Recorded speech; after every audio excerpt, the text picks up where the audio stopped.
Alô, pessoal, vou começar uma entrevista aqui. Sou a entrevistada hoje, né? O que é raro, sempre estou entrevistando, né?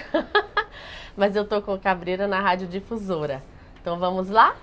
E essa entrevista, viu, Gabriela, é para o Jornal Cidadão, coluna Observatório, jornal que vai circular no sábado agora, trazendo todas essas informações do seu trabalho aqui em Fernandópolis. Legal. Então, como é uma exclusiva para o jornal, eu sempre vou publicar depois da publicação deles, tá bom, pessoal? Vamos lá. Vamos lá, então.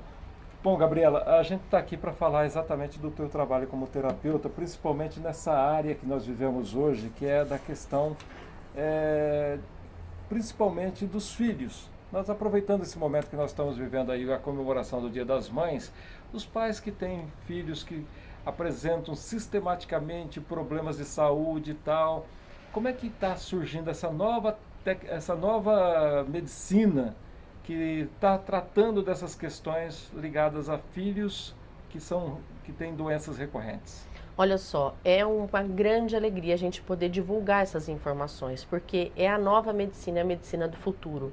A gente encontra as causas psicoemocionais, também a questão comportamental dos filhos, quando eles estão apresentando algo desafiador para os pais. Tudo tem a ver com a forma como eles estão lidando com o meio, com o ambiente, com os conflitos familiares, às vezes a fase de escolarização que é difícil para a criança. É uma forma do corpo reagir mostrando algum sintoma e sempre tem um sentido biológico por trás. Então o corpo é inteligente, né? Ele está dando um recado, ele está dizendo, olha, se você não está gostando desse ambiente, o seu nariz tampa, porque é uma memória ancestral, como se isso não está me cheirando bem. Tudo isso a gente vai começando a entender e mudando, fazendo pequenas mudanças nas rotinas para poder melhorar, né, a situação dos filhos e eles receberem melhor essas mudanças, né? A gente poderia colocar como exemplo uma infecção de garganta.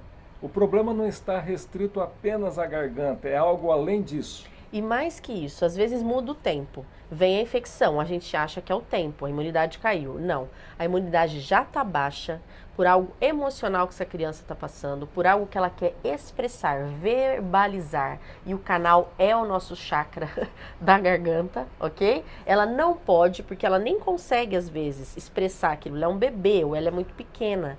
E aquilo vai causar uma inflamação, porque ela não está conseguindo usar essa região para expressar aquilo que ela quer. É uma loucura, mas é uma loucura inteligente de um ser criador de Deus, né, que criou tudo em perfeição. Então é muito bonito a gente estudar isso e perceber que é assim que o corpo está tentando dizer alguma coisa. E como se descobre isso? Então, a gente faz uma investigação, é uma terapia, mas é uma sessão de autoconhecimento. Quando é com relação às crianças, sempre os pais. A gente vai entender o contexto que essa criança está passando, porque são os pais que têm condições de atuar sobre o que está acontecendo com a criança, né?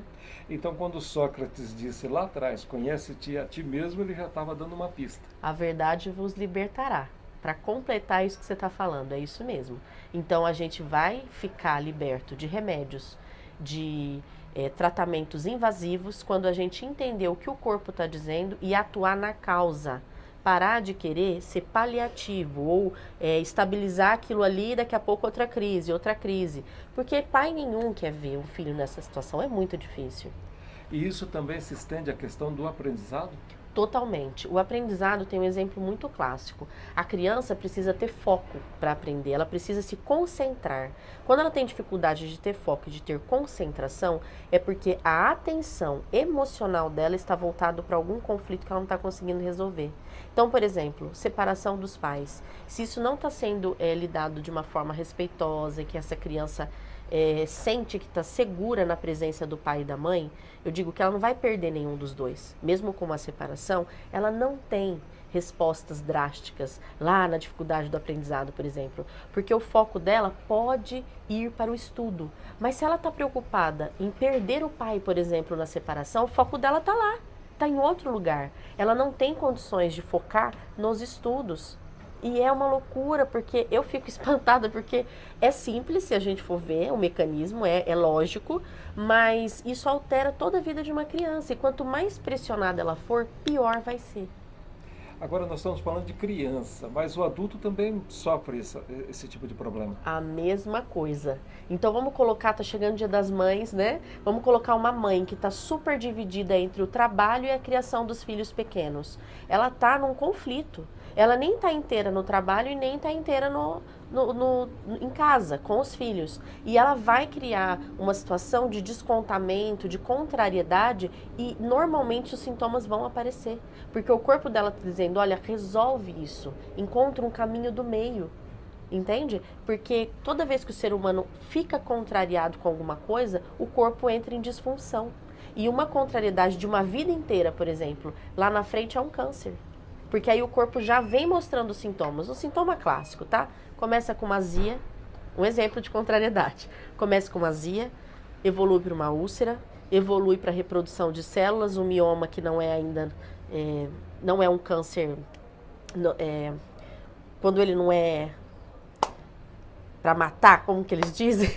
Enfim, e depois ele evolui para um tumor maligno, maligno. Quando chega a esse ponto é porque o conflito está há muito tempo instalado, a pessoa não tomou medidas para resolver aquela contrariedade. Então, dentro dessa área que a gente estuda, a gente diz, as pessoas não estão doentes, elas estão com dificuldades de resolver os seus conflitos. Elas estão adiando este momento e o corpo não desiste delas. Ele vai mostrar. Então, nos adultos é ainda mais grave. Agora, você falou que muitas vezes a criança pequena tal já tem essa questão aí. Então, a memória celular dela registra antes, lá na concepção, lá atrás. Exatamente. Nós estamos falando de concepção consciente. Hoje, a gente já rastreia o DNA e vê que uma pessoa traz uma memória celular de traumas que os seus antepassados viveram. Olha só. Não é só dela, da experiência pessoal. Vamos supor que a bisavó lá atrás perdeu o pai muito pequenininha, certo? Ela é criada sem essa referência de masculino e cria uma filha assim, que cria outra filha assim. Esse vazio de masculino vem como um ponto gravado no sistema, a memória celular. Vem a trineta, apegadíssima ao pai, o pai não pode sair de perto, ela chama o papai a todo momento. Ela está demonstrando uma memória celular de perda no sistema. Olha só, é desproporcional o que ela apresenta, porque ela tem o pai. O pai nunca saiu de perto, nunca aconteceu nada. O trauma não é dela. Aí a gente entende isso, a gente rastreia isso.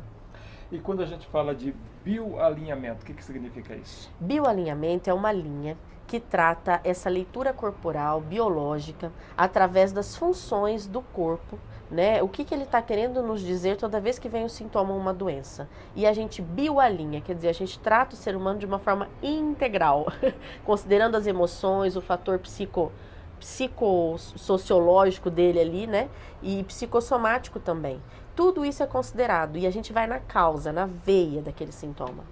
A gente poderia usar um exemplo raso aqui, né? Por exemplo, a gente leva o carro para alinhar porque ele está com o volante trepidando, né? Aí ele entra no... É a mesma coisa, mais ou menos. A gente vai entrar no eixo, vai ficar alinhadinho, bonitinho. Exatamente. Vou dar um exemplo. Um medicamento que vai tratar o seu estômago. Muitas vezes ele tem um efeito colateral no seu fígado. Veja bem se isso faz sentido. Você alinha um e perde o balanceamento do outro. Então a medicina, a linha tradicional, ela nos ajuda sim, em muitos momentos. Mas da forma como a gente tem usado os medicamentos, tem trazido efeitos colaterais muito mais graves que às vezes o sintoma que você está tendo. Então isso a longo prazo, as pessoas estão ficando doentes mesmo. Chega a terceira idade, a gente não precisava envelhecer tão adoecido, tão dependente de medicamento, mas a gente não está tratando a saúde integral. A gente combate o sintoma de um lado, ele corre para outro. A gente ataca um lado, ele pipoca do outro. Então a gente não está tendo muita saída, a gente precisa buscar o autoconhecimento e essas linhas estão vindo para isso.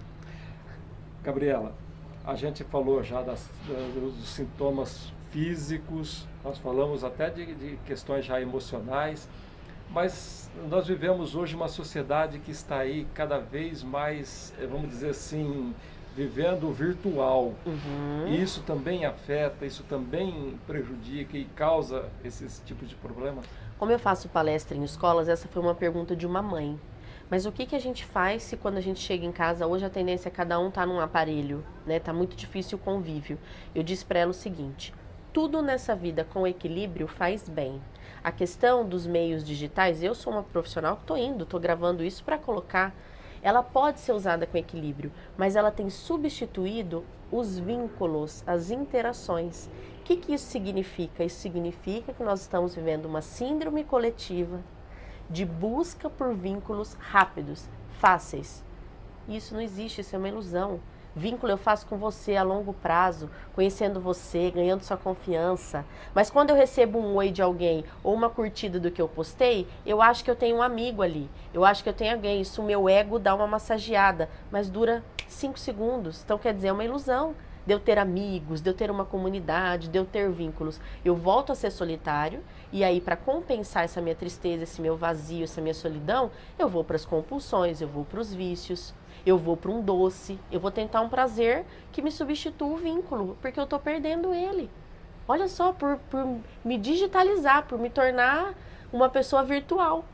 Isso é um perigo, se a gente for ver por esse lado. A consequência? A consequência são as doenças, o auto-isolamento, altos índices de suicídio, depressão.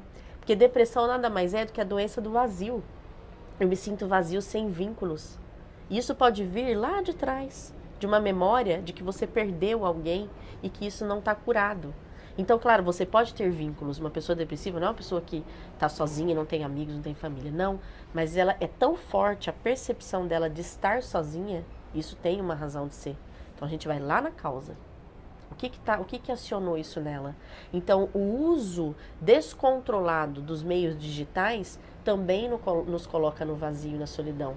Porque, como eu te falei, é uma ilusão que a gente está interagindo com o outro. E aquilo é muito rápido, aquilo não é sólido, né? E passa. E aí, no fundo, você volta lá para sua casa. A ficar sozinho, então, tomando sua cerveja. Você é mãe. Como é que você está usando todo esse conhecimento a seu favor e a favor do seu filho? Oferecendo os meios digitais, a interação dele com isso, com equilíbrio. Então, por exemplo, eu preciso fazer uma comida, ele vai sim assistir um desenho para a idade dele, sou eu que escolho, entende? E ele vai utilizar naquele momento.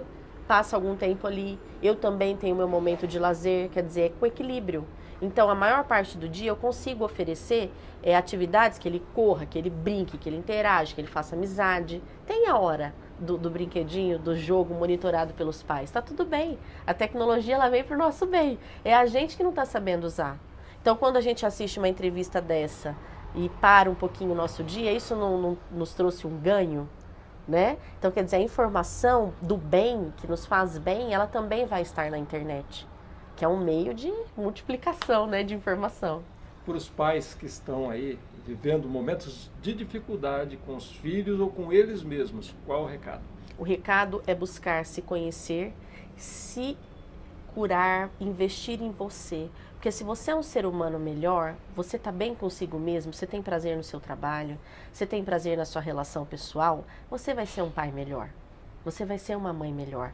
Agora, se a gente está trabalhando em algo que a gente não se identifica, pelo dinheiro só, a gente está acumulando bens, porque isso foi um valor que disseram para nós que trazia felicidade. A gente já viu que não traz. O que eu mais tenho atendido é famílias altamente bem-sucedidas que estão num caos emocional, dizendo, o que adiantou tudo isso aqui?